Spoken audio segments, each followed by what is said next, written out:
যত বড় বাধাই আসুক না কেন, ইচ্ছা শক্তি থাকলে সবকিছুই সম্ভব। স্বপ্নের পিছু ধাওয়া করতে থাকো, সফলতা আসবেই। তুমি যদি তোমার লক্ষ্য বিশ্বাস রাখো, তবে সাফল্য তোমারই হবে। ধৈর্য, অধ্যবসায় আর কঠোর পরিশ্রমী সাফল্যের চাবিকাঠি। আজকের কষ্ট আগামীকালকের সফলতার রাস্তা। তাই প্রতিদিন একটু একটু করে এগিয়ে যাও, সাফল্য দরজায় করা নাড়বেই।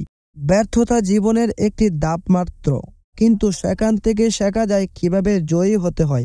অন্যদের মতো নয়, নিজেকে ভিন্নভাবে গড়ে তোলো। নিজের পথে চলো, কারণ সাফল্য শুধু তাদের জন্য যারা সাহস করে প্রথম পদক্ষেপ নেয়। সফলতা রাতারাতি আসে না, তা কঠোর পরিশ্রমের ফলাফল। প্রতিদিন এক ধাপ এগিয়ে যাও, লক্ষ্য তোমারই হবে।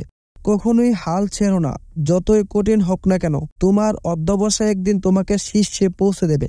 চ্যালেঞ্জ তোমাকে ভাঙার জন্য আসে না, বরং গড়ে তোলার জন্য আসে। জয়ের জন্য লড়াই করো, ফলাফল অবশ্যই মিষ্টি হবে। স্বপ্ন দেখো বড়, কারণ স্বপ্নগুলোই তোমার ভবিষ্যৎ গড়ে তুলবে। সাহসী হও এবং তোমার স্বপ্নকে বাস্তবে রূপান্তরিত করো। সময় হয়তো আজ তোমার সাথে নেই, কিন্তু তুমি যদি চালিয়ে যাও, একদিন সময় তোমার হবে।